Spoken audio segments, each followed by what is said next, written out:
Punjabi radio USA ਸੁਣ ਰਹੇ ਸਾਰੇ ਹੀ ਮਾਨਯੋਗ ਅਤੇ ਸਤਿਕਾਰ ਸਰੋਤਿਆਂ ਨੂੰ ਪਿਆਰ ਸਤਿਕਾਰ ਸਹਿਤ ਸਤਿ ਸ੍ਰੀ ਅਕਾਲ। ਸਭ ਨੂੰ ਜੀ ਨੂੰ ਆਖਦੇ ਹਾਂ। ਸੋ ਤੇ ਪ੍ਰੋਗਰਾਮ ਅਪਡੇਟ ਕੈਲੀਫੋਰਨੀਆ 'ਚ ਆਪ ਸਭ ਦਾ ਸਵਾਗਤ ਹੈ। ਮੈਂ ਰਾਜਕਰਮੀਤ ਸਿੰਘ, ਮੇਰੇ ਨਾਲ ਜੁੜ ਚੁੱਕੇ ਨੇ ਹਰਜੋਤ ਸਿੰਘ ਖਾਲਸਾ ਜੀ। ਸਵਾਗਤ ਹੈ ਜੀ, ਸਤਿ ਸ੍ਰੀ ਅਕਾਲ। ਸਤਿ ਸ਼੍ਰੀ ਅਕਾਲ, ਧੰਨਵਾਦ ਜੀ ਆਇਆਂ ਨੂੰ। ਪੰਜਾਬੀ ਰੇਡੀਓ USA ਦੇ ਜਿੰਨੇ ਵੀ ਸਰੋਤੇ ਸਾਡੇ ਸਾਰੇ ਹੀ AM ਸਟੇਸ਼ਨਸ, FM ਸਟੇਸ਼ਨਸ, ਘਰਾਂ ਦੇ ਵਿੱਚ ਰੇਡੀਓ ਸੈਟਸ ਦੇ ਰਾਹੀਂ, ਟੈਲੀਫੋਨ ਦੇ ਰਾਹੀਂ, ਫੇਸਬੁੱਕ, YouTube ਤੇ ਲਾਈਵ ਦੇਖ ਰਹੇ ਹੋ, ਸੁਣ ਰਹੇ ਹੋ, ਸਾਰਿਆਂ ਨੂੰ ਜੀ ਆਇਆਂ ਨੂੰ ਤੇ ਬਹੁਤ ਹੀ ਪਿਆਰ ਤੇ ਸਤਿਕਾਰ ਭਰੀ ਸਤਿ ਸ਼੍ਰੀ ਅਕਾਲ। ਸਰੋਤਿਓ, ਅੱਜ ਜੂਨ ਦੀ 17 ਤਰੀਕ ਆ, ਦਿਨ ਸ਼ੁੱਕਰਵਾਰ ਆ। ਤੁਹਾਡੇ ਲਈ ਅਪਡੇਟ ਕੈਲੀਫੋਰਨੀਆ ਪ੍ਰੋਗਰਾਮ ਲੈ ਕੇ ਹਾਜ਼ਰ ਹੋਏ ਹਾਂ। ਪ੍ਰੋਗਰਾਮ ਸ਼ੁਰੂ ਕਰਨ ਤੋਂ ਪਹਿਲਾਂ ਸਾਡੇ ਅੱਜ ਦੇ ਸਪਾਂਸਰਸ, ਉਹਨਾਂ ਦਾ ਧੰਨਵਾਦ। ਖਾਲਸਾ ਇੰਸ਼ੋਰੈਂਸ ਏਜੰਸੀ, ਜਿਨ੍ਹਾਂ ਦੇ ਕੋਲੋਂ ਤੁਸੀਂ ਹਰ ਇੱਕ ਤਰੀਕੇ ਦੀ ਇੰਸ਼ੋਰੈਂਸ ਕਰਵਾ ਸਕਦੇ ਹੋ। ਇੰਸ਼ੋਰੈਂਸ ਬਾਰੇ ਪਤਾ ਕਰਨ ਲਈ ਕਾਲ ਕਰ ਸਕਦੇ ਹੋ 408-272-2500। Terkiana immigration law firm, immigration ਦਾ ਹੋਵੇ ਕਿਸੇ ਵੀ ਤਰੀਕੇ ਦਾ ਕੰਮ, call attorney J Terkiana 415-909-0573। Amarjit Singh Fresno, Gurbachan Singh Nagra Sacramento, Avtar Singh Manzil Clovis, Jugraj Singh Dhaliwal, Kamaljit Singh Makhan Daultapuria Stockton, Harjinder Brar Bakersfield, Inderjit Singh Baring Manteca, Zander group, ਜਿੱਥੋਂ ਤੁਸੀਂ ਹੋਮ ਲੋਨਸ, ਘਰ ਖਰੀਦਣ ਅਤੇ ਘਰ ਵੇਚਣ ਦੀਆਂ ਸਾਰੀਆਂ ਸਰਵਿਸਿਜ਼ ਲੈ ਸਕਦੇ ਹੋ। ਕਾਲ ਮੋਹਨ ਚੀਮਾ 8559052575। ਇਹਨਾਂ ਸਾਰਿਆਂ ਦਾ ਧੰਨਵਾਦ। ਜੇਕਰ ਤੁਸੀਂ ਜਾਂ ਕੋਈ ਹੋਰ ਕਾਰੋਬਾਰ ਇਸ ਪ੍ਰੋਗਰਾਮ ਨੂੰ ਸਪਾਂਸਰ ਕਰਨਾ ਚਾਹੁੰਦੇ ਹੋ ਤਾਂ ਸੰਪਰਕ ਕਰ ਸਕਦੇ ਹੋ ਨੰਬਰ 408-722-7698 ਦੇ ਉੱਤੇ। ਜੀ, ਅੱਜ ਦੀਆਂ ਖਬਰਾਂ ਵੱਲ ਚੱਲੀਏ। ਜਿਸ ਤਰ੍ਹਾਂ ਪੂਰੀ ਦੁਨੀਆ ਦੇ ਵਿੱਚ ਪਤਾ ਹੀ ਹੈ ਵੀ ਅੱਜ ਕੱਲ੍ਹ ਰਿਸੈਸ਼ਨ ਨੂੰ ਲੈ ਕੇ, ਕ੍ਰਿਪਟੋ ਕਰੰਸੀ ਨੂੰ ਲੈ ਕੇ, ਸਟਾਕ ਮਾਰਕੀਟ ਹਰ ਇੱਕ ਦੇ ਮੂੰਹ ਦੇ ਉੱਤੇ ਚੜੀ ਹੋਈ ਆ ਤੇ ਹਰ ਇੱਕ ਬੰਦਾ ਡਰਿਆ ਹੋਇਆ ਹੈਗਾ। ਅੱਜ ਤੋਂ ਕੁਛ ਹਫ਼ਤੇ ਪਹਿਲਾਂ ਜਦੋਂ ਇਹ ਖਬਰਾਂ ਆਪਾਂ ਸਾਂਝੀਆਂ ਕਰਨੀਆਂ ਸ਼ੁਰੂ ਕੀਤੀਆਂ ਸੀ, ਉਸ ਟਾਈਮ ਤੇ ਸਾਡੇ ਸਰੋਤੇ ਕਾਲਾਂ ਵੀ ਕਰਦੇ ਸੀ, ਕਮੈਂਟ ਵੀ ਪਾਉਂਦੇ ਸੀ, ਭਈ ਡਰਾਓ ਨਾ, ਤੁਸੀਂ ਉਹੀ ਮਰੀ ਜਾਂਦੇ ਆ, ਇੱਦਾਂ ਦੀ ਕੋਈ ਗੱਲਬਾਤ ਨਹੀਂ ਹੈਗੀ। ਪਰ ਹੁਣ ਦੇਖਿਆ ਵੀ 50-60% ਦੇ ਕਰੀਬ ਜਿਹੜੀ ਸਟਾਕ ਮਾਰਕੀਟ, ਖਾਸ ਕਰਕੇ ਟੈਕਨੋਲੋਜੀ ਸਟਾਕਸ ਆ, ਉਹ ਡਿੱਗ ਪਏ ਆ। ਕ੍ਰਿਪਟੋ ਕਰੰਸੀ 66,000 ਤੋਂ ਲੈ ਕੇ 20,000 ਤੋਂ ਥੱਲੇ ਆ ਗਈ। ਬਿਟਕੋਇਨ ਸੋ ਬਹੁਤ ਤੇਜ਼ੀ ਦੇ ਨਾਲ ਬਦਲ ਰਿਹਾ। ਇੱਦਾਂ ਰੀਅਲ ਸਟੇਟ ਮਾਰਕੀਟ ਦੇ ਵਿੱਚ ਵੀ ਬਹੁਤ ਤੇਜ਼ੀ ਨਾਲ, ਅੱਜ ਮੈਂ ਖਬਰਾਂ ਪੜ੍ਹ ਰਿਹਾ ਸੀ, ਕੰਸਟਰਕਸ਼ਨ ਤਾਂ ਜਮਾਂ ਹੀ ਕਹਿੰਦੇ ਬਿਲਕੁਲ ਸਲੋ ਹੋਣ ਦੇ ਕਿਨਾਰੇ ਚੱਲ ਗਿਆ ਹੈਗਾ। ਜੇ ਰਿਸੈਸ਼ਨ ਦੀ ਗੱਲ ਕਰਦੇ ਜਾਈਏ, ਅੱਜ ਦੁਨੀਆ ਦੇ 60% ਦੇ ਕਰੀਬ CEOs ਗਲੋਬਲੀ, ਉਹਨਾਂ ਦਾ ਸਰਵੇ ਕੀਤਾ ਗਿਆ। ਉਹਨਾਂ ਨੇ ਕਿਹਾ ਵੀ ਜਾਂ ਤਾਂ ਰਿਸੈਸ਼ਨ ਆ ਗਿਆ ਆ ਤੇ ਜਾਂ ਐਂਡ ਆਫ 2023 ਦੇ ਵਿੱਚ ਆ ਜਾਊਗਾ।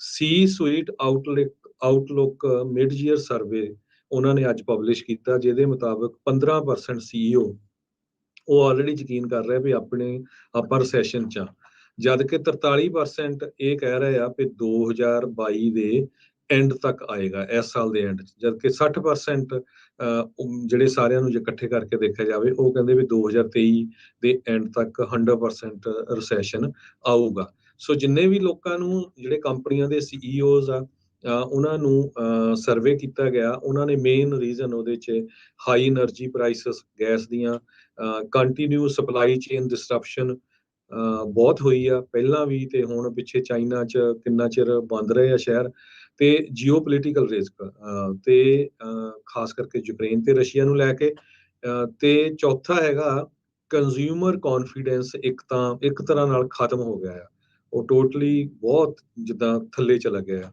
ਲੋਕਡਾਊਨ ਚਾਈਨਾ 'ਚ ਹੋਇਆ ਸੀ, ਯੂਕਰੇਨ ਵਾਰ, ਇਹ ਸਾਰਾ ਕੁਝ ਰਿਸੈਸ਼ਨ ਦੇ ਲਈ ਪੂਰੀ ਤਰ੍ਹਾਂ ਇਸ ਨੇ ਹੱਲਾਸ਼ੇਰੀ ਦਿੱਤੀ ਰਿਸੈਸ਼ਨ ਨੂੰ। ਸੋ CEO ਤੇ ਹੋਰ C-suite ਐਗਜ਼ੀਕਿਊਟਿਵਸ, ਉਹਨਾਂ ਨੇ 3 ਰੀਜ਼ਨ ਇਹ ਦੱਸੇ ਆ ਇਨਫਲੇਸ਼ਨ ਦੇ, ਜੋ ਆਪਾਂ ਦੇਖ ਰਹੇ ਹਾਂ। ਇੱਕ ਤਾਂ એનર્ਜੀ ਪ੍ਰਾਈਸਸ ਵੋਲੇਟਿਲਿਟੀ, ਖਾਸ ਕਰਕੇ ਗੈਸ ਦੀਆਂ ਪ੍ਰਾਈਸਸ ਦੇ ਵਿੱਚ ਬਹੁਤ ਉੱਪਰ ਥੱਲੇ ਆ, ਇੰਨੀ ਵੱਧ ਗਈ ਆ। ਹਾਇਰ ਕਾਸਟ ਫॉर ਸਕ੍ਰੇਸ ਇਨਪੁਟਸ, ਖਾਸ ਕਰਕੇ ਜੋ ਆਪਾਂ ਗਰੋਸਰੀ ਆ ਜਾਂ ਹੋਰ ਇੱਦਾਂ ਦਾ ਸਮਾਨ ਲੈਂਦੇ ਆ, ਉਹਦੀ ਬਹੁਤ ਜ਼ਿਆਦਾ ਕਾਸਟ ਹੋ ਗਈ ਆ।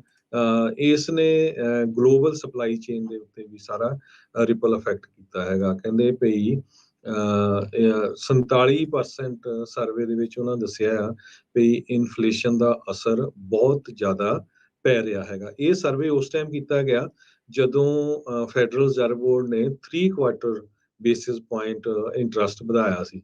ਸੋ ਉਸ ਤੋਂ ਪਹਿਲਾਂ ਦਾ ਨਹੀਂ, ਇਹ ਉਸ ਤੋਂ ਬਾਅਦ ਦਾ ਹੈਗਾ। 750 ਦੇ ਕਰੀਬ ਦੁਨੀਆ ਦੀਆਂ ਟੌਪ ਦੀਆਂ ਕੰਪਨੀਆਂ ਦੇ CEOs ਤੇ ਹੋਰ C-suite ਐਗਜ਼ੀਕਿਊਟਿਵਸ ਵੱਲੋਂ ਇਸ ਸਰਵੇ ਦੇ ਵਿੱਚ ਹਿੱਸਾ ਲਿਆ ਗਿਆ, ਮਈ 10 ਤੋਂ ਲੈ ਕੇ ਮਈ 24 ਤੱਕ। ਜੀ ਬਿਲਕੁਲ ਹਰਜੋਤ ਸਿੰਘ ਜੀ, ਰਿਸੈਸ਼ਨ ਦੀ ਗੱਲਬਾਤ ਕਹਿੰਦੇ ਜਿਹੜੇ ਟਵਿੱਟਰ ਦੇ ਇਨਫਲੂਐਂਸਰਸ ਆ ਉਹਨਾਂ ਦੇ ਵਿੱਚ 100 ਤੇ 15% ਵੱਧ ਹੋਣੀ ਜਿਹੜੀ ਉਹ ਸ਼ੁਰੂ ਹੋ ਚੁੱਕੀ ਆ। ਸੋ ਇਹ ਜਿਹੜੇ ਪਿਛਲੇ 3 ਮਹੀਨਿਆਂ ਦੇ ਵਿੱਚ ਦੇਖਿਆ ਗਿਆ ਆ, ਟਵਿੱਟਰ ਦੇ ਵਿੱਚ 1 ਮਿਲੀਅਨ ਤੋਂ ਵੱਧ ਟਵੀਟਸ ਜਿਹੜੀਆਂ ਰਿਸੈਸ਼ਨ ਤੋਂ ਵੱਧ ਦੇਖੀਆਂ ਗਈਆਂ। ਗੂਗਲ ਦੇ ਵਿੱਚ ਰਿਸੈਸ਼ਨ ਬਾਰੇ ਕੁਐਰੀਜ਼ ਯਾਨੀ ਕਿ ਸਵਾਲ ਨੇ, ਉਹਨਾਂ ਵਿੱਚ ਵੀ ਵਾਧਾ ਜਿਹੜਾ ਆ ਉਹ ਹੋਇਆ ਹੈਗਾ। ਸੋ ਫੈਡਰਲ ਰਿਜ਼ਰਵ ਬੋਰਡ ਨੇ ਜਦ ਹੁਣ 75 ਬੇਸਿਸ ਪੁਆਇੰਟ ਨਾਲ ਵਧਾਇਆ ਹੈ ਇੰਟਰਸਟ ਰੇਟ, ਨਾਲ ਹੀ ਉਹਨਾਂ ਨੇ ਖਦਸ਼ਾ ਜ਼ਾਹਰ ਕੀਤਾ ਆ ਵੀ ਅਨਇੰਪਲੋਇਮੈਂਟ ਦੀ ਦਰ ਆਉਣ ਦੇ 3 ਸਾਲਾਂ ਤੱਕ ਜਿਹੜੀ ਉਹ ਵੱਧਦੀ ਰਹੂਗੀ, ਅਨਇੰਪਲੋਇਮੈਂਟ ਜਿਹੜੀ ਉਹ ਵਧੇਗੀ, ਕਿਉਂਕਿ ਹੁਣ ਆਪਾਂ ਦੇਖ ਰਹੇ ਹਾਂ ਲੇਆਫਸ, ਹਾਇਰਿੰਗ ਫਰੀਜ਼ਸ ਜਿਹੜੀਆਂ ਆ ਉਹ ਨਾਲ ਦੇ ਨਾਲ ਚੱਲ ਰਹੀਆਂ ਆ। ਜਿਹੜੀ ਗਰੋਥ ਇਹਨਾਂ ਨੇ 2% ਤਕਰੀਬਨ 3% ਤੇ 2.6% ਤੇ ਜਿਹੜੀ ਸ਼ਾਇਦ ਦੇਖੀ ਸੀ, ਉਸ ਨੂੰ ਵੀ ਇਹਨਾਂ ਨੇ ਘਟਾ ਕੇ 1 ਪੁਆਇੰਟ ਸਮਥਿੰਗ ਪਰਸੈਂਟ ਦੇ ਉੱਤੇ ਜਿਹੜਾ ਆ ਉਹ ਰੱਖਿਆ ਹੈਗਾ ਆ। ਤੇ ਇਹ ਜਿਹੜੀ ਹਰਜੋਤ ਸਿੰਘ ਜੀ ਜਿਹੜੀਆਂ ਚੀਜ਼ਾਂ ਆ, ਇਹ ਬੇਸਿਕਲੀ ਇਹੀ ਜਿਹੜੀਆਂ ਦਰਸਾਉਂਦੀਆਂ ਆ ਵੀ ਤੁਹਾਡੇ ਲਈ ਕਾਫੀ ਮੁਸ਼ਕਿਲਾਂ ਅੱਗੇ, ਚੁਣੌਤੀਆਂ ਜਿਹੜੀਆਂ ਉਹ ਹੋਣਗੀਆਂ। ਇਨਫਲੇਸ਼ਨ ਵਧਣ ਦੇ ਨਾਲ ਹਰ ਮਹੀਨੇ ਐਵਰੇਜ ਅਮਰੀਕੀ ਪਰਿਵਾਰ ਦਾ $460 ਵੱਧ ਲਾਗਤ ਜਿਹੜੀ ਆ ਉਹ ਵੱਖ-ਵੱਖ ਸਟੋਰਾਂ ਦੇ ਵਿੱਚ groceries and everything, gas included, ਉਹ ਵੱਧ ਖਰਚਾ ਜਿਹੜਾ ਉਹ ਹੋ ਰਿਹਾ, ਜਿਹੜਾ ਪਿਛਲੇ ਸਾਲ ਹੋ ਰਿਹਾ ਸੀ। ਮੂਡੀ ਐਨਾਲਿਟਿਕਸ ਦੀ ਇਹ ਜਿਹੜੇ ਆંકੜੇ ਇਸ ਟਾਈਮ ਸਾਹਮਣੇ ਆ। ਸੋ ਕਹਿੰਦੇ ਵੀ ਇਹ ਸਾਰੀਆਂ ਚੀਜ਼ਾਂ ਦੇ ਵਿੱਚ ਯੂਐਸ ਵਰਕਰਸ ਦੇ ਲਈ ਇਹ ਰੇਟ ਹਾਈਕਿੰਗ ਕੈਂਪੇਨ ਜਿਹੜਾ ਇਸ ਟਾਈਮ ਚੱਲ ਰਿਹਾ, ਜਿਹੜਾ ਇਨਫਲੇਸ਼ਨ ਨੂੰ ਘਟਾਉਣ ਲਈ ਆ, ਪਰ ਵੇਜ ਗਰੋਥ ਨੂੰ ਵਧਾਉਣ ਲਈ ਨਹੀਂ ਆ, ਉਸ ਦੇ ਨਾਲ ਹੋਰ ਜ਼ਿਆਦਾ ਫਰਕ ਪੈ ਰਿਹਾ ਹੈ। ਰੀਅਲ ਵੇਜਿਸ ਦੇ ਵਿੱਚ ਘਾਟਾ ਜਿਹੜਾ ਆ ਉਹ ਹੋਇਆ ਆ। ਪੇ ਚੈਕਸ ਜਿਹੜੇ ਆ ਉਹ ਬਹੁਤੇ ਕਹਿੰਦੇ ਆ ਹੁਣ ਸਟ੍ਰੈਚ ਨਹੀਂ ਹੋ ਸਕਦੇ। ਇੱਕ ਪਾਸੇ ਵਰਕਰ ਰਾਈਟਸ ਦੀ ਜਿਹੜੀ ਮੂਵਮੈਂਟ ਆ ਉਹ ਨਾਲ ਜਿਹੜੀ ਉਹ ਚੱਲ ਰਹੀ ਆ। ਆਪਾਂ ਅੱਜ ਤੋਂ ਕੁਛ ਮਹੀਨੇ ਪਹਿਲਾਂ ਹਰਜੋਤ ਸਿੰਘ ਜੀ ਇਹ ਚਰਚਾਵਾਂ ਚੱਲ ਰਹੀਆਂ ਸੀਗੀਆਂ ਵੀ ਇਹਦੀ 11 ਮਿਲੀਅਨ ਤਾਂ ਜੌਬਾਂ ਆ ਤੇ ਲੋਕ ਕਰਦੇ ਕਿਉਂ ਨਹੀਂ, ਹੋ ਕੀ ਰਿਹਾ। ਤੇ ਹੁਣ ਅਚਨਚੇਤੇ ਦੇਖੋ ਕੁਛ ਮਹੀਨਿਆਂ ਦੇ ਵਿੱਚ ਇਹ ਗੱਲਬਾਤ ਟੋਟਲੀ ਉਲਟ ਪਾਸੇ ਨੂੰ ਹੋਣੀ ਸ਼ੁਰੂ ਹੋ ਚੁੱਕੀ ਆ। ਲੋਕ ਇਹ ਕਹਿਣਾ ਸ਼ੁਰੂ ਕਰ ਰਹੇ ਵੀ ਜਿਹੜੀ ਜੌਬ 'ਚ ਬੈਠੇ ਹੋ ਬੈਠੇ ਰਹੋ, ਕਿਤੇ ਇਹ ਨਾ ਹੋਵੇ ਵੀ ਆਪਾਂ ਨੂੰ ਪਿੰਕ ਸਲਿੱਪ ਜਾਂ ਕਿਤੇ ਜੌਬ ਤੋਂ ਲੇ-ਆਫ ਵਾਲੀ ਜਿਹੜੀ ਗੱਲ ਆ ਉਹ ਨਾ ਹੋ ਜਾਵੇ। ਸੋ ਕੀ ਫੈਡ ਇਸ ਚੀਜ਼ ਨੂੰ ਪੂਰੀ ਤਰ੍ਹਾਂ ਫਿਕਸ ਕਰ ਸਕੂਗੀ? ਇਹ ਇੱਕ ਵੱਡੀ ਜਿਹੜੀ ਚੁਣੌਤੀ ਆ। ਦੂਜੀ ਵਾਰ ਫੈਡ ਦੇ ਜਿਹੜੇ ਚੇਅਰਮੈਨ ਬਣੇ ਜਰੋਮ ਪਾਵਲ ਆ, ਉਹਨਾਂ ਲਈ ਜਿਹੜੀ ਇਹ ਵਾਹ ਵਾਸਤਾ ਆ। ਅਗਲੇ ਮਹੀਨੇ ਇਹਨਾਂ ਨੇ ਇੱਕ ਵਾਰੀ ਫੇਰ ਇੰਟਰਸਟ ਰੇਟ ਵਧਾਉਣ ਦੀ ਜਿਹੜੀ ਗੱਲ ਆ ਉਹ ਕਰਨੀ ਆ। ਸਾਲ ਦੇ ਵਿੱਚ ਕਹਿੰਦੇ ਆ ਵੀ ਕਾਫੀ ਵਾਰੀ ਹਰਜੋਤ ਸਿੰਘ ਜੀ ਇੰਟਰਸਟ ਰੇਟ ਇਹਨਾਂ ਨੇ ਵਧਾਉਣੇ ਆ। ਤਕਰੀਬਨ 3.5% ਤੱਕ ਇੰਟਰਸਟ ਰੇਟ ਪੂਰੇ 1 ਸਾਲ ਦੇ ਵਿੱਚ ਵੱਧ ਜਿਹੜਾ ਹੋ ਸਕਦਾ ਹੈਗਾ ਆ। ਸੋ ਇਹ ਜਿਹੜੀ ਆ ਸਥਿਤੀ ਕਾਫੀ ਜ਼ਿਆਦਾ ਮਾੜੀ ਆ। ਸੋ ਡੀਜ਼ਲ ਦੀ ਪ੍ਰਾਈਸ ਆਪਾਂ ਨੂੰ ਪਤਾ ਆ ਇਸ ਟਾਈਮ ਕੈਲੀਫੋਰਨੀਆ ਦੇ ਵਿੱਚ $7 ਐਵਰੇਜ ਜਿਹੜੀ ਆ ਉਹ ਹੋ ਚੁੱਕੀ ਆ। ਓਵਰਆਲ ਕੈਲੀਫੋਰਨੀਆ 'ਚ ਕਾਫੀ ਠੀਕ ਆ ਆਪਣੀ ਸਿਚੁਏਸ਼ਨ ਜੌਬਸ ਨੂੰ ਲੈ ਕੇ ਹਜੇ ਤੱਕ। ਪਰ ਰੀਅਲ ਸਟੇਟ ਬਿਲੀਅਨਰ ਸਟੀਫਨ ਰੌਸ, ਉਹਨਾਂ ਨੇ ਇਹ ਕਿਹਾ ਆ ਵੀ ਰਿਸੈਸ਼ਨ ਕਰਕੇ ਹੁਣ EMPLOYEES ਬਹੁਤ ਘਾਬਰੇ ਹੋਏ ਆ, ਤੇ ਉਹ ਹੁਣ ਜੇ ਕੰਪਨੀ ਵਾਲੇ ਉਹਨਾਂ ਨੂੰ ਕਹਿਣਗੇ ਵੀ ਤੁਸੀਂ ਆਪਣੇ ਆਫਿਸ ਦੇ ਵਿੱਚ ਵਾਪਸ ਆਓ, ਤੇ ਕਹਿੰਦੇ ਵੀ ਉਹ 100% ਸ਼ੋਰ ਆ ਵੀ EMPLOYEES ਵਾਪਸ ਕੰਪਨੀਆਂ ਨੂੰ ਜਾਣਾ ਪਸੰਦ ਕਰੂਗੇ। ਦੋ ਜਿਹੜੇ ਕੈਟਾਗਰੀਜ਼ ਆ ਜਿਨ੍ਹਾਂ ਦੇ ਵਿੱਚ ਕਾਫੀ ਵੱਡੀ ਲੇ-ਆਫ ਹੋਈ ਹੈਗੀ ਆ, ਕ੍ਰਿਪਟੋ ਕਰੰਸੀਜ਼ ਨੂੰ ਲੈ ਕੇ ਜਿੰਨੀਆਂ ਵੀ ਕੰਪਨੀਆਂ ਆ, ਤੇ ਰੀਅਲ ਸਟੇਟ ਟੈਕ ਫਰਮਸ ਨੂੰ। ਰੈਡਫਿਨ ਬਹੁਤ ਵੱਡੀ ਕੰਪਨੀ ਆ ਰੀਅਲ ਸਟੇਟ ਦੀ, ਤੇ ਕੰਪਸ ਵੀ, ਇਹਨਾਂ ਨੇ 900 EMPLOYEE ਲੇ-ਆਫ ਕੀਤਾ ਪਿਛਲੇ 2 ਦਿਨਾਂ 'ਚ। ਜੇ ਅੱਜ ਦਾ ਵੀ ਚੈੱਕ ਕਰਦੇ ਜਾਈਏ, ਕੰਪਨੀਆਂ ਦੀ ਲਿਸਟ ਲੰਬੀ ਹੋ ਜਾਂਦੀ ਆ। ਹਰ ਰੋਜ਼ 8-9 ਕੰਪਨੀਆਂ ਪੂਰੇ USA ਜਾਂ ਵਰਲਡ ਦੇ ਵਿੱਚ ਲੇ-ਆਫ ਕਰ ਰਹੀਆਂ, ਚਾਹੇ ਉਹ 100 ਬੰਦਾ ਆ, 150 ਆ, 50 ਆ। ਇੰਨੀ ਲਾਰਜ ਸਕੇਲ ਤੇ ਤਾਂ ਨਹੀਂ, ਪਰ ਲੇ-ਆਫ ਚੱਲ ਰਹੀ ਹੈਗੀ ਆ। ਸੈਨ ਫਰਾਂਸਿਸਕੋ 'ਚ ਇੱਕ ਰੈਂਟਲ ਪਲੇਟਫਾਰਮ ਜੰਪਰ ਕਰਕੇ ਕੰਪਨੀ ਆ, ਉਹਨਾਂ ਨੇ 15% 300 EMPLOYEE ਆ ਆਪਣੇ ਲੇ-ਆਫ ਕਰਤੇ। ਸਾਈਡ ਨੇ 10% ਆਪਣਾ ਸਟਾਫ। ਹੋਮ ਲਾਈਟ ਨੇ ਲੇ-ਆਫ ਕੀਤੇ ਹੈਗੇ। ਕੁਆਇਨਵੇਸ ਕੰਪਨੀ ਨੇ 18% ਆਪਣੇ EMPLOYEES ਲੇ-ਆਫ ਕੀਤੇ ਹੈਗੇ ਆ। ਕਾਫੀ ਜਿਹੜਾ ਵੱਡਾ ਨੰਬਰ ਇਹ ਬਣਦਾ ਹੈਗਾ। ਸੋ ਇਸੇ ਤਰ੍ਹਾਂ ਟੈਕ ਨੂੰ ਵੀ ਲੈ ਕੇ ਸਪੋਟੀਫਾਈ ਨੇ ਕਹਿੰਦੇ ਆ ਵੀ ਉਹ ਸਲੋ ਹਾਇਰਿੰਗ ਕਰ ਦਊਗਾ 25% ਦੇ ਕਰੀਬ। ਬਹੁਤ ਸਾਰੇ ਲੋਕਾਂ ਨੂੰ ਜੌਬ ਆਫਰਸ ਮਿਲੀਆਂ ਸੀ, ਬੱਚੇ ਜਿਹੜੇ ਨਵੇਂ ਗ੍ਰੈਜੂਏਟ ਹੋ ਰਹੇ ਯੂਨੀਵਰਸਿਟੀ ਤੋਂ, ਉਹ ਜਿਹੜੀਆਂ ਜੌਬ ਲੈਟਰ ਸੀਗੀਆਂ ਉਹਨਾਂ ਨੂੰ ਹੁਣ ਰੀਸੈਂਟ ਵਾਪਸ ਕਰ ਰਹੇ ਆ ਵੀ ਨਹੀਂ, ਹਜੇ ਅਸੀਂ ਹਾਇਰਿੰਗ ਫਰੀਜ਼ ਕਰ ਦਿੱਤੀ ਹੈਗੀ ਆ। ਸੋ ਇਦਾਂ ਦੀ ਸਿਚੁਏਸ਼ਨ ਜੌਬਸ ਦੇ ਵਿੱਚ ਹੈਗੀ ਆ। ਆਪਣੇ ਗੁਆਂਢੀ ਮੁਲਕ ਕੈਨੇਡਾ 'ਚ ਵੀ, ਕੈਨੇਡਾ ਤਾਂ ਇੰਨੇ ਜ਼ਿਆਦਾ ਜੌਬਸ ਹੈ ਨਹੀਂ, ਪਰ ਕੈਨੇਡਾ ਦੇ ਇੱਕ ਫਿਨਟੈਕ ਜਾਇੰਟ ਕੰਪਨੀ ਆ ਵੈਲਥ ਸਿੰਪਲ, ਅੱਜ ਉਹਨਾਂ ਨੇ ਕਿਹਾ ਵੀ ਉਹ 13% ਆਪਣਾ ਸਟਾਫ, ਜਿਹੜੇ 159 ਦੇ ਕਰੀਬ EMPLOYE ਬਣਦੇ ਆ, ਉਹ ਲੇ ਆਫ ਕਰਨ ਜਾ ਰਹੇ ਆ। $4 ਬਿਲੀਅਨ ਦੀ ਇਹ ਕੰਪਨੀ ਆ। ਮੈਰੀਐਨ ਨੇ ਕਿਹਾ ਵੀ 25% ਵਰਕ ਫੋਰਸ, ਜੋ ਕਿ ਉਹਨਾਂ ਦੇ 110 ਦੇ ਕਰੀਬ EMPLOYE ਉਹ ਲੇ ਆਫ ਕਰਨ ਜਾ ਰਹੇ ਆ। ਨੋਟਰਾਈਜ਼ ਕਰਕੇ ਕੰਪਨੀ ਆ, ਉਹ ਲੇ ਆਫ ਕਰਨ ਜਾ ਰਹੇ ਆ। ਸੋ ਇਹ ਕਾਫੀ ਕੁਛ ਰਿਸੈਸ਼ਨ ਦਾ ਅਸਰ ਪੈਣਾ ਸ਼ੁਰੂ ਹੋ ਗਿਆ ਹੈ। ਇਸ ਦਾ ਅਸਰ ਹਾਊਸਿੰਗ ਮਾਰਕੀਟ ਤੇ ਵੀ ਜਿਹੜਾ ਹਰਜੋਤ ਸਿੰਘ ਜੀ ਓਬਵੀਅਸਲੀ ਦਿਖ ਰਿਹਾ ਹੈਗਾ ਆ। ਅਮਰੀਕਾ ਦੇ ਵਿੱਚ ਇਸ ਮੌਕੇ ਸਭ ਤੋਂ ਵੱਡਾ ਇੰਟਰਸਟ ਰੇਟ ਉਛਾਲ 1 ਵੀਕ ਦੇ ਵਿੱਚ ਆਇਆ ਹੈਗਾ ਆ। ਅੱਧੇ % ਤੋਂ ਵੱਧ ਇੰਟਰਸਟ ਰੇਟ ਹਰਜੋਤ ਸਿੰਘ ਜੀ ਵਧਿਆ। ਇਸ ਟਾਈਮ ਨੈਸ਼ਨਲ ਐਵਰੇਜ ਮਾਰਗੇਜ ਦੀ 30 ਈਅਰ ਫਿਕਸ ਦੀ 5.78% ਦੇ ਉੱਤੇ ਪਹੁੰਚ ਚੁੱਕੀ ਆ। ਇਸ ਤੋਂ ਪਿਛਲੇ ਹਫ਼ਤੇ 5.23% ਦੇ ਉੱਤੇ ਸੀਗੀ।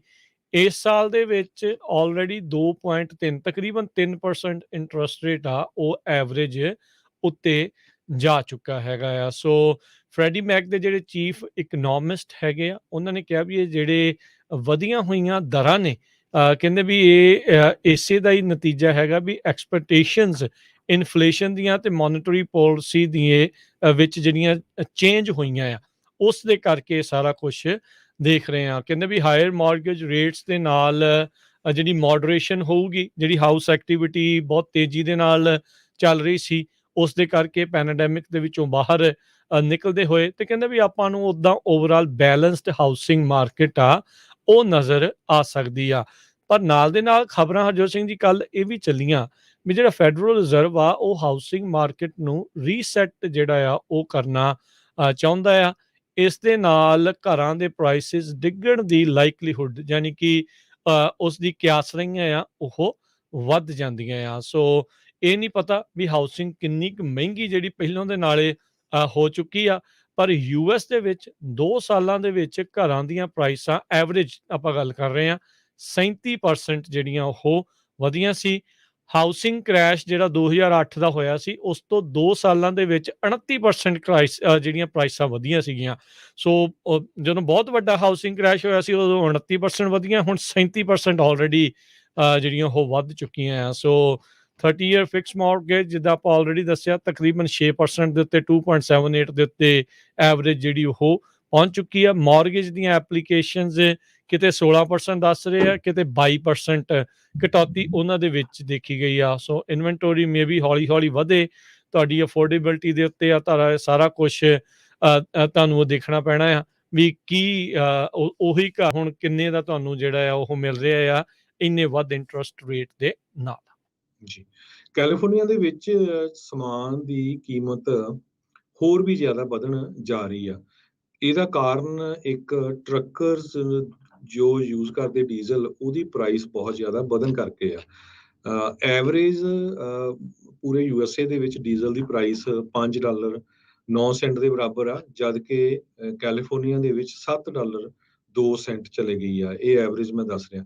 ਸੋ ਕੁਛ ਕੁ ਲੋਕਾਂ ਦੇ ਸਰਵੇ ਕੀਤੇ ਗਏ ਆ, ਇੱਕ ਸੈਕਰਾਮੈਂਟੋ ਵੀ ਅਖਬਾਰ ਵੱਲੋਂ, ਉਹਨਾਂ ਨੇ ਇਹ ਕਿਹਾ ਵੀ ਕੈਲੀਫੋਰਨੀਆ ਦੇ ਟਰੱਕ ਡਰਾਈਵਰਸ ਹਜ਼ਾਰਾਂ ਡਾਲਰ ਡੀਜ਼ਲ ਦੇ ਉੱਤੇ ਵੀਕਲੀ ਬੇਸ ਸਪੈਂਡ ਕਰ ਰਹੇ ਆ। ਇੱਕ ਟਰੱਕ ਡਰਾਈਵਰ ਫਰੈਂਕ ਡਵਿਲਾ ਨੂੰ ਨਹੀਂ ਇੰਟਰਵਿਊ ਕੀਤਾ, ਉਹ ਕਹਿੰਦਾ ਮੈਂ ਤਾਂ ਆਪਣੀ ਪੈਨਸ਼ਨ ਦਾ ਮਨੀ ਯੂਜ਼ ਕਰ ਰਿਹਾ ਡੀਜ਼ਲ ਦੇ ਲਈ, ਤੇ ਆਪਣਾ ਮੈਂ ਲੰਚ ਤੇ ਡਿਨਰ ਤੇ ਵੀ ਕੱਟ ਆਫ ਕਰ ਦਿੱਤਾ। ਮੈਂ ਘਰੋਂ ਹੀ ਬਣਾ ਕੇ ਸੈਂਡਵਿਚ ਤੇ ਪੀਨਟ ਬਟਰ ਤੇ ਜੈਲੀ ਲੈ ਜਾਂਦਾ ਆ।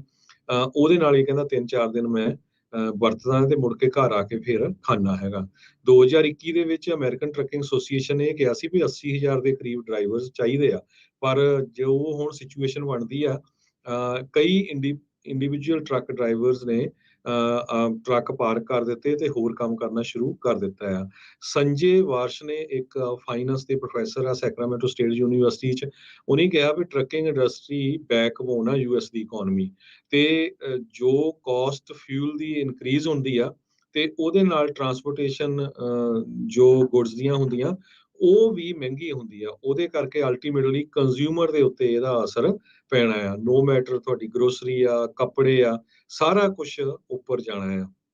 ਇਨਫਲੇਸ਼ਨ USA ਦੇ ਵਿੱਚ 40 ਸਾਲਾਂ ਬਾਅਦ ਇੰਨੀ ਜ਼ਿਆਦਾ ਉੱਪਰ ਹੋਈ ਹੈ, ਡਾਕਟਰ ਵਾਰਸ਼ ਨੇ ਇਹ ਦੱਸ ਰਹੇ ਆ, ਤੇ ਹਰ ਇੱਕ ਘਰ ਵਾਲਾ ਇਸ ਨੂੰ ਫੀਲ ਕਰ ਰਿਹਾ ਆ। ਵੀ ਬੈਂਕ ਆਫ ਅਮਰੀਕਾ ਨੇ ਇੱਕ ਰਿਪੋਰਟ ਪੇਸ਼ ਕੀਤੀ ਆ, ਕਹਿੰਦੇ ਪਏ ਇਨਫਲੇਸ਼ਨ ਕਰਕੇ ਕਾਲੇ ਮੂਲ ਦੇ ਤੇ ਸਪੈਨਿਸ਼ ਮੂਲ ਦੇ ਲੋਕਾਂ ਦੇ, ਤੇ ਖਾਸ ਕਰਕੇ ਜਿਹੜੇ ਪੇਂਡੂ ਏਰੀਏ 'ਚ ਲੋਕ ਰਹਿੰਦੇ ਆ, ਉਹਨਾਂ ਦੇ ਉੱਤੇ ਬਹੁਤ ਜ਼ਿਆਦਾ ਅਸਰ ਪਿਆ। Low income families 0.5% higher inflation rate ਜਿਹੜੀਆਂ ਐਕਸਪੀਰੀਅੰਸ ਕਰ ਰਹੀਆਂ ਹੈਗੀਆਂ।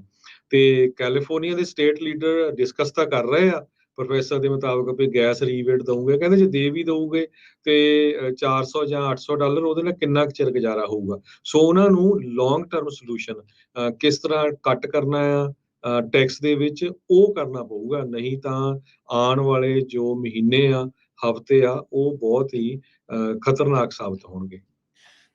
ਸੋ ਦੇਖੋ ਕੀ ਬਣਦਾ ਆ। ਆਇਲ ਰਿਫਾਈਨਰੀਜ਼ ਜਿਹੜਾ ਉਹ ਤੇਲ ਨੂੰ ਕੱਢਣਾ ਤੇ ਉਹ ਸਾਰਾ ਕੁਛ ਕਰਨਾ, ਉਸ ਦੇ ਉੱਤੇ ਜਿਹੜੇ ਪ੍ਰੈਜ਼ੀਡੈਂਟ ਬਾਈਡਨ ਆ ਉਹਨਾਂ ਨੂੰ ਕਹਿ ਰਹੇ ਆ। ਉਹਨਾਂ ਨੇ ਵੀ ਉਹਨਾਂ ਨੂੰ ਵਾਪਸ ਜਿਹੜਾ ਜਵਾਬ ਦਿੱਤਾ, ਇਹ ਥੋੜ੍ਹੀ ਆ ਵੀ ਤੁਸੀਂ ਆ ਕੇ ਪਹਿਲਾਂ ਪਾਲਿਸੀਆਂ ਬਣਾਓ ਵੀ ਇੱਥੇ ਕੱਢ ਨਹੀਂ ਸਕਦੇ ਤੇ ਹੁਣ ਤੁਸੀਂ ਕਹਿੰਦੇ ਆ ਵੀ ਰਾਤੋਂ ਰਾਤ ਜਿਹੜਾ ਕੰਮ ਚਲਾ ਦਈਏ। ਐਡਾ ਸੌਖਾ ਕੰਮ ਜਿਹੜਾ ਉਹ ਨਹੀਂ ਹੁੰਦਾ। ਸੋ ਉਸ ਨੂੰ ਬਣਦਿਆਂ ਨੂੰ ਵੀ ਜਿਹੜਾ ਆ ਹਰਜੋਤ ਸਿੰਘ ਜੀ ਬੈਰਲਸ ਪਰ ਡੇ ਜਿਹੜੀ ਕੈਪੈਸਿਟੀ ਆ ਉਸ ਨੂੰ ਵਧਾਉਣ ਦੇ ਵਿੱਚ ਸਮਾਂ ਜਿਹੜਾ ਉਹ ਲੱਗਣਾ ਹੈਗਾ ਆ। ਸੋ ਦੇਖੋ ਕੀ ਹੁੰਦਾ। ਸੋ ਟਰੱਕਿੰਗ ਦੀ ਗੱਲ ਕਰ ਰਹੇ ਸੀਗੇ, ਕਹਿੰਦੇ ਵੀ ਜਿਹੜੇ ਟਰੱਕ ਆਕਸ਼ਨ ਦੇ ਪ੍ਰਾਈਸਿਸ ਹੈਗੇ ਆ ਉਹ ਲਗਾਤਾਰ ਹੁਣ ਡਿੱਗ ਰਹੇ ਆ। ਫਰੇਟ ਮਾਰਕੀਟ ਜਿਹੜੀ ਉਹ ਕੂਲ ਹੋ ਰਹੀ ਆ। ਸਪੌਟ ਰੇਟ ਮਾਰਕੀਟ ਇੱਕ ਟਾਈਮ ਦੇ ਉੱਤੇ ਜਦੋਂ ਪੈਂਡੈਮਿਕ ਦੇ ਵਿੱਚ ਸੀਗੀ, $4 ਪਰ ਮਾਈਲ ਤੱਕ ਟਰੱਕਰਸ ਨੂੰ ਡਾਲਰ ਜਿਹੜੇ ਉਹ ਮਿਲਦੇ ਰਹੇ। ਉਦੋਂ ਆਪਾਂ ਨੂੰ ਸਭ ਨੂੰ ਪਤਾ ਵੀ ਸਭ ਨੇ ਸੋਚਿਆ ਵੀ ਇਹੀ ਕੁਛ ਰਹਿਣਾ ਆ। ਹੁਣ ਆਪਾਂ ਨੂੰ ਪਤਾ ਵੀ ਟੂ ਮੱਚ ਟਰੱਕਸ ਆ, ਇੰਨੀ ਜਿਹੜੀ ਆ ਉਹ ਸਪਲਾਈ ਨਹੀਂ ਆ, ਡਿਮਾਂਡ ਨਹੀਂ। ਸੋ ਉਹਦੇ ਕਰਕੇ ਟਰੱਕਰਸ ਹੁਣ ਕਿਤੇ ਵਿਹਲੇ ਆ। ਸੋ ਬਹੁਤ ਸਾਰੇ ਜਿਹੜੇ ਟਰੱਕਰਸ ਆ ਕਹਿੰਦੇ ਆਪਣੀਆਂ ਜਿਹੜੀਆਂ ਅਥਾਰਟੀਜ਼ ਆ, ਜਿਹੜੇ MC ਨੰਬਰਸ ਹੁੰਦੇ ਆ, ਉਹਨਾਂ ਨੂੰ ਬੰਦ ਕਰ ਰਹੇ ਆ। ਸੋ ਸਰੈਂਡਰ ਜਿਹੜੇ ਉਹ ਕਰ ਰਹੇ ਹੈਗੇ ਆ। ਸੋ ਇਹ ਕਿਤੇ ਨਾ ਕਿਤੇ ਇਹ ਜਿਹੜੀ ਸਥਿਤੀ ਇਸ ਟਰੱਕਿੰਗ ਇੰਡਸਟਰੀ ਦੇ ਵਿੱਚ ਵੀ ਬਣੀ। ਆਪਾਂ ਕੱਲ੍ਹ ਦੇ ਪ੍ਰੋਗਰਾਮ 'ਚ ਵੀ ਇਸ ਦੇ ਬਾਰੇ ਕਾਫੀ ਕੁਛ ਡਿਸਕਸ ਕੀਤਾ ਸੀਗਾ। ਜੀ, ਫਰੇਟ ਰਿਸੈਸ਼ਨ ਇਹ ਕਹਿੰਦੇ ਪਏ ਆ ਰਿਹਾ। ਅਗਲੀ ਖਬਰ ਵੱਲ ਚਲੀਏ ਜੋ ਕਿ ਕੈਂਸਸ ਤੋਂ ਆ ਰਹੀ ਆ। ਕੈਂਸਸ ਦੇ ਵਿੱਚ 2000 ਦੇ ਕਰੀਬ ਗਾਈਆਂ ਮਰ ਗਈਆਂ। ਕਾਰਨ ਕੀ ਆ ਵੀ ਹੀਟ ਬਹੁਤ ਜ਼ਿਆਦਾ ਆਈ ਆ। 2000 ਦੇ ਕਰੀਬ ਕਹਿੰਦੇ ਹੈਡ ਆਫ ਕੈਟਲਸ ਮਰ ਗਏ ਸਾਊਥ ਵੈਸਟ ਕੈਂਸਸ ਦੇ ਵਿੱਚ, ਜਿਨ੍ਹਾਂ ਦੀ ਕੀਮਤ $4 ਮਿਲੀਅਨ ਦੇ ਕਰੀਬ ਬਣਦੀ ਹੈਗੀ ਆ। ਕੈਂਸਸ ਡਿਪਾਰਟਮੈਂਟ ਆਫ ਹੈਲਥ ਤੇ ਇਨਵਾਇਰਮੈਂਟਲ ਸਰਵਿਸਿਜ਼ ਨੇ ਦੱਸਿਆ ਵੀ ਐਕਸਟ੍ਰੀਮ ਵੈਦਰ ਕੰਡੀਸ਼ਨ ਇਸ ਕਰਕੇ ਇੰਨੇ ਪਸ਼ੂਆਂ ਦੀ ਮੌਤ ਹੋਈ ਹੈਗੀ ਆ। ਹਾਈ ਟੈਂਪਰੇਚਰ, ਹਿਊਮਿਡਿਟੀ ਤੇ ਵਿੰਡਸ ਬਹੁਤ ਤੇਜ਼ ਚੱਲ ਰਹੀਆਂ ਸੀਆਂ, ਤੇ ਇਹ ਸਾਰੇ ਕਾਸੀ ਕਰਕੇ ਜੋ ਪਸ਼ੂ ਸੀ, ਗਾਈਆਂ ਸੀ, ਉਹ ਕੂਲ ਨਹੀਂ ਰਹਿ ਸਕੀਆਂ ਤੇ ਉਹਨਾਂ ਦੀ ਜਿਹੜੀ ਮੌਤ ਹੋ ਗਈ। 102 ਡਿਗਰੀ ਤੱਕ ਟੈਂਪਰੇਚਰ ਉੱਥੇ ਚਲਾ ਗਿਆ ਸੀ ਗਾਰਡਨ ਸਿਟੀ ਤੇ ਡੌਜ ਸਿਟੀ ਪਿਛਲੇ ਸ਼ਨੀਚਰਵਾਰ ਤੇ ਐਤਵਾਰ ਨੂੰ। ਡਾਕਟਰ ਮਾਈਲਜ਼ ਥਰਿਓਰ ਇੱਕ ਵੈਟਰਨਰੀਅਨ ਹੈਗੇ ਆ, ਉਹਨਾਂ ਨੇ ਇਹ ਕਿਹਾ ਵੀ ਆਉਣ ਵਾਲੇ ਕੁਝ ਹਫ਼ਤਿਆਂ ਵਿੱਚ ਵੀ ਬਹੁਤ ਜ਼ਿਆਦਾ ਜਾਨਵਰਾਂ ਤੇ ਪਸ਼ੂਆਂ ਤੇ ਅਸਰ ਹੋ ਸਕਦਾ ਆ। ਜੋ ਫਾਰਮਰਸ ਇਹ ਪਸ਼ੂਆਂ ਦਾ ਬਿਜ਼ਨਸ ਕਰਦੇ ਹੈਗੇ ਆ, ਲਾਈਵ ਸਟਾਕ ਤੇ, ਉਹਨਾਂ ਦੇ ਬਹੁਤ ਜ਼ਿਆਦਾ ਜਿਹੜਾ ਅਸਰ ਪੈ ਰਿਹਾ। ਸੋ ਹਰ ਪਾਸੇ ਹੀ ਕੁਛ ਨਾ ਕੁਛ ਹੋ ਰਿਹਾ ਆ। ਪਰ ਇਹ ਵੀ ਪਹਿਲੀ ਵਾਰੀ ਕਹਿੰਦੇ ਹੋਇਆ ਵੀ ਇੰਨੀ ਵੱਡੀ ਗਿਣਤੀ ਦੇ ਵਿੱਚ ਪਸ਼ੂ ਆ ਉਹ ਜਿਨ੍ਹਾਂ ਦੀ ਮੌਤ ਹੋਈ ਹੈਗੀ ਆ। ਜੇ ਟਾਰੋਫ ਇੱਕ ਬੀਫ ਵੈਟਰਨਰੀਅਨ ਹੈਗੇ ਆ ਕੈਂਸਰ ਸਟੇਟ ਯੂਨੀਵਰਸਿਟੀ ਰਿਸਰਚ ਤੇ ਐਕਸਟੈਂਸ਼ਨ ਦੇ, ਕਹਿੰਦੇ ਵੀ ਹੌਟ ਟੈਂਪਰੇਚਰ ਜਿਹੜੀ ਹਿਊਮਿਡਿਟੀ ਆ ਜ਼ਿਆਦਾ ਆਉਂਦੀ ਰਹੂਗੀ ਤੇ ਇਹਦੇ ਨਾਲ ਪਸ਼ੂਆਂ ਦੇ ਉੱਤੇ ਕਾਫੀ ਅਸਰ ਪਊਗਾ। ਜੀ ਬਿਲਕੁਲ। ਅਗਲੀ ਜਿਹੜੀ ਆਪਾਂ ਹਰਜੋਤ ਸਿੰਘ ਜੀ ਜੇ ਗੱਲ ਕਰਦੇ ਜਾਈਏ, ਇੱਕ ਜਿਹੜਾ ਆ ਨੌਜਵਾਨ ਮੁੰਡਾ ਆ, ਉਸ ਨੇ 18 ਸਾਲਾਂ ਦੀ ਇੱਕ ਕੁੜੀ ਮੀਆ ਸੈਮੋਲਿੰਸਕੀ, ਉਸ ਨੂੰ ਜਾਨੋਂ ਮਰਨ ਤੋਂ ਜਿਹੜਾ ਉਹ ਬਚਾ ਲਿਆ। 18 ਸਾਲਾਂ ਦੀ ਇਹ ਕੁੜੀ ਗੱਡੀ ਚਲਾ ਰਹੀ ਸੀ, ਬ੍ਰੇਕ ਮਾਰਨੀ ਸੀ, ਐਕਸਲਰੇਟਰ ਤੇ ਉੱਤੋਂ ਪੈਰ ਰੱਖ ਹੋ ਗਿਆ ਤੇ ਉਸ ਦੀ ਜਿਹੜੀ ਆਊਟਬੈਕ ਗੱਡੀ ਆ, ਸੁਬਰੂ ਆਊਟਬੈਕ, ਉਹ ਅਟਲਾਂਟਿਕ ਓਸ਼ਨ ਦੇ ਵਿੱਚ ਜਾ ਪਈ। ਉਹ ਬਿਲਕੁਲ ਕਿਨਾਰੇ ਤੇ ਸੀ, ਬੀਚ ਦੇ ਜਿਹੜੇ ਉਹ ਲਾਗੇ ਸੀ, ਬੇ ਦੇ ਨਜ਼ਦੀਕ ਸੀ। ਉੱਥੇ ਹੀ ਜਿਹੜਾ 17 ਸਾਲਾਂ ਦਾ ਮੁੰਡਾ, ਉਸਦਾ ਜਿਹੜਾ ਕਲਾਸਮੇਟ ਸੀਗਾ, ਉਸਨੇ ਤੁਰੰਤ ਜਿਹੜੀ ਉਹ ਆਪਣੀ ਗੱਡੀ ਚੋਂ ਬਾਹਰ ਨਿਕਲ ਕੇ ਉਸਦੇ ਲਾਗੇ ਗਿਆ, ਉਸਨੇ ਛਾਲ ਮਾਰੀ ਤਾਂ ਮੁੜ ਕੇ ਜਿਹੜਾ ਉਸ ਨੂੰ ਪਾਣੀ ਦੇ ਵਿੱਚੋਂ ਕੱਢ ਲਿਆ। ਸੋ ਹੁਣ 17 ਸਾਲਾਂ ਦਾ ਮੁੰਡਾ ਜਿਹੜਾ ਸੈਮੋਲਿੰਸਕੀ, ਉਸ ਨੂੰ ਹੁਣ ਹੀਰੋ ਦੇ ਵਜੋਂ ਜਿਹੜਾ ਉਹ ਦੇਖਿਆ ਜਾ ਰਿਹਾ। ਉਹ ਕਹਿੰਦੀ ਵੀ ਕਾਫੀ ਡੂੰਗੀ ਜਿਹੜੀ ਆ ਉਹ ਚਲੇ ਗਈ ਸੀਗੀ, ਕਿਉਂਕਿ ਗੱਡੀ ਦੇ ਵਿੱਚ ਹੀ ਸੀਗੀ ਵਿਚਾਰੀ ਕੁੜੀ, ਤੇ ਉਸ ਨੂੰ ਕੱਢ ਕੇ ਬਾਹਰ ਲਿਜਾਣ ਦੇ ਵਿੱਚ ਉਹ ਕਾਮਯਾਬ ਹੋਇਆ। ਉਸਨੇ ਰੌਲਾ ਪਾਇਆ ਤੇ ਬਾਕੀ ਲੋਕਾਂ ਨੇ ਨਾਲ ਉਸਦੀ ਮਦਦ ਜਿਹੜੀ ਆ ਉਹ ਕੀਤੀ ਆ। ਸੋ ਬਹੁਤ ਵਧੀਆ ਜਿਹੜਾ ਇਹ ਕੰਮ ਆ। ਸੋ ਮਿਰੇਕਲ ਆ, ਮੀਆ ਦਾ ਜਿਹੜਾ ਪੇ ਆ, ਚਾਰਲਸ ਕਹਿੰਦਾ ਵੀ ਇਹ ਮਿਰੇਕਲ ਆ, ਇੱਕ ਕਰਾਮਾਤੀ ਇੱਕ ਹਿਸਾਬ ਦੇ ਨਾਲ ਹੋਈ ਆ ਵੀ ਮੇਰੀ ਕੁੜੀ ਅੱਜ ਜਿੰਦਾ ਆ ਇਸ ਮੁੰਡੇ ਦੇ ਕਰਕੇ। ਜੀ, ਬਹੁਤ ਸਾਰੇ ਲੋਕ ਦੁਨੀਆ 'ਚ ਚੰਗੇ ਕੰਮ ਵੀ ਕਰਦੇ ਆ। ਪਿਛਲੇ ਦਿਨਾਂ 'ਚ ਆਪਾਂ ਦੱਸਿਆ ਸੀ ਵੀ ਕਿਸ ਤਰ੍ਹਾਂ ਇੱਕ ਆਪਣਾ ਪੰਜਾਬੀ ਫੀਨਿਕਸ ਐਰੀਜ਼ੋਨਾ 'ਚ ਸਸਤੀ ਗੈਸ ਵੇਚ ਰਿਹਾ ਸੀ, ਤੇ ਉਹਦੀ ਪੂਰੇ ਵਰਲਡ ਦੇ ਵਿੱਚ, ਇਕੱਲਾ USA ਨਹੀਂ, ਵਰਲਡ ਲੈਵਲ ਤੇ ਐਪਰੀਸੀਏਸ਼ਨ ਹੋਈ ਆ। ਅੱਜ ਇੱਕ ਪੋਲੈਂਡ ਟਾਊਨਸ਼ਿਪ ਓਹਾਇਓ ਤੋਂ ਬੜੀ ਮਾੜੀ ਖਬਰ ਆ ਰਹੀ ਹੈ। ਇੱਕ ਪੰਜਾਬੀ ਜਿਸ ਦਾ ਨਾਂ ਰਿੱਕੀ ਸਿੰਘ ਕਰਕੇ ਦੱਸਿਆ ਗਿਆ ਆ, ਉਸ ਨੂੰ ਚਾਰਜ ਕੀਤਾ ਗਿਆ ਆ ਫੇਸਿੰਗ ਸੈਕਸ ਚਾਰਜਸ। ਕਹਿੰਦੇ ਭਈ ਉੱਥੇ ਇੱਕ employee I, Bibi I guess station ਤੇ, ਜਿੱਥੇ ਇਹ ਸਟਰਦਰਜ਼ ਮਿਊਨਿਸਪਲ ਕੋਰਟ ਦੇ ਵਿੱਚ ਕੰਮ ਕਰਦਾ ਸੀ, ਤੇ ਉਸ ਨੇ ਬੀਬੀ ਦੇ ਨਾਲ ਕਾਫੀ ਛੇੜਖਾਨੀ ਕੀਤੀ। 51 ਸਾਲਾਂ ਦਾ ਰੌਕੀ ਸਿੰਘ, ਉਸ ਨੂੰ ਸੈਕਸ਼ੂਅਲ ਇੰਪੋਜੀਸ਼ਨ ਦੇ ਵਿੱਚ ਚਾਰਜ ਕੀਤਾ ਗਿਆ, ਤੇ quick stop gas station, centre road, Poland township ਦੇ ਵਿੱਚ ਇਹ ਹੈਗਾ ਆ। ਇਹ ਬੱਚੀ ਸੀ, ਉਹ 18 ਸਾਲਾਂ ਤੋਂ ਥੱਲੇ ਸੀ, ਟੀਨ ਸੀ। ਕਹਿੰਦੇ ਵੀ ਜਦੋਂ ਉਸਨੇ ਰਿਪੋਰਟ ਕੀਤਾ ਤੇ ਇਹ ਮੁੱਕਰ ਗਿਆ, ਪਰ ਜੋ ਸਟੋਰ ਦੇ ਵਿੱਚ ਕੈਮਰੇ ਲੱਗੇ ਹੋਏ ਸੀ, ਉਸ ਤੋਂ ਪੁਲਿਸ ਵਾਲਿਆਂ ਨੂੰ ਪਤਾ ਲੱਗ ਗਿਆ ਵੀ ਜੋ ਉਹ ਬੱਚੀ ਕਹਿ ਰਹੀ ਆ, ਇਸ ਨੇ ਬਿਲਕੁਲ ਸੇਮ ਕੀਤਾ ਹੈਗਾ। ਸੋ ਹੁਣ ਰਿੱਕੀ ਸਿੰਘ ਜੀ ਮਹੋਨੀ ਕਾਉਂਟੀ ਜੇਲ੍ਹ ਦੇ ਵਿੱਚ ਇਸ ਟਾਈਮ ਬੈਠੇ ਹੋਏ ਆ। ਜੀ, ਸਮਾਂ ਪ੍ਰੋਗਰਾਮ ਦਾ ਜਿਹੜਾ ਹੁਣ ਸਮਾਪਤ ਜਾਣ ਤੋਂ ਪਹਿਲਾਂ ਅੱਜ ਦੇ ਜਿਹੜੇ ਸਟਾਕ ਮਾਰਕੀਟ ਦੇ ਆંકੜਿਆਂ ਨੂੰ ਵੀ ਦੱਸਦੇ ਜਾਈਏ। ਡਾਓ ਜੋਨਸ ਦੇ ਵਿੱਚ 38 ਪੁਆਇੰਟਾਂ ਦੀ ਗਿਰਾਵਟ ਦਰਜ ਕੀਤੀ ਗਈ, 29,888 ਤੇ ਬੰਦ ਹੋਇਆ। S&P 8 ਪੁਆਇੰਟ ਵਧਿਆ, 3675 ਤੇ ਬੰਦ ਹੋਇਆ। ਨੈਸਡੈਕ ਦੇ ਵਿੱਚ 152 ਪੁਆਇੰਟਾਂ ਦਾ ਵਾਧਾ ਹੋਇਆ, 10,798 ਤੇ ਬੰਦ ਹੋਇਆ। ਸੋਨੇ ਦਾ ਭਾਅ $1,841 ਪ੍ਰਤੀ ਆਉਂਸ ਰਿਹਾ। ਕੱਚੇ ਤੇਲ ਦੀ ਕੀਮਤ ਦੇ ਵਿੱਚ ਥੋੜੀ ਕਟੌਤੀ ਜਿਹੜੀ ਇਸ ਟਾਈਮ ਦੇਖੀ ਗਈ ਹੈ, ਤਕਰੀਬਨ $7 ਘਟਿਆ ਆ, $110 ਪ੍ਰਤੀ ਬੈਰਲ ਦੇ ਉੱਤੇ ਥੋੜਾ ਜਿਹਾ ਵਾਪਸ ਆਇਆ ਆ। 10 ਈਅਰ ਯੀਲਡ 3.23% ਦੇ ਉੱਤੇ ਰਹੀ ਆ। ਬਿਟਕੋਇਨ $20,532 ਦੇ ਬਰਾਬਰ ਤੇ ਇਥੀਰੀਅਮ $1,099 ਦੇ ਬਰਾਬਰ ਚੱਲ ਰਿਹਾ ਹੈ। $1 ਦੀ ਕੀਮਤ ਇੰਡੀਆ ਦੇ 77 ਰੁਪਏ ਤੇ 96 ਪੈਸੇ ਦੇ ਬਰਾਬਰ ਰਹੀ ਆ। $1 ਦੀ ਕੀਮਤ ਕੈਨੇਡਾ ਦੇ $1 ਤੇ 30 ਸੈਂਟ ਦੇ ਬਰਾਬਰ ਰਹੀ ਆ। ਜੀ, ਇੱਥੇ ਪ੍ਰੋਗਰਾਮ ਦੀ ਸਮਾਪਤੀ ਆ। ਮੇਰੇ ਰਾਜਕਰਮੀਤ ਸਿੰਘ ਵੱਲੋਂ ਤੇ ਹਰਜੋਤ ਸਿੰਘ ਵੱਲੋਂ ਤੁਹਾਨੂੰ ਸਾਰਿਆਂ ਨੂੰ ਪਿਆਰ ਸਤਿਕਾਰ ਸਹਿਤ ਨਿੱਘੀ ਜਿਹੀ ਸਤਿ ਸ੍ਰੀ ਸਤਿ ਅਕਾਲ। ਸ੍ਰੀ ਅਕਾਲ। ਜਿਹਦੇ ਵਾਸਤੇ ਹੱਸਦੇ ਖੇਲਦੇ ਰਹੋ ਤੇ ਸੁਣਦੇ ਰਹੋ ਜੀ ਪੰਜਾਬੀ ਰੇਡੀਓ USA।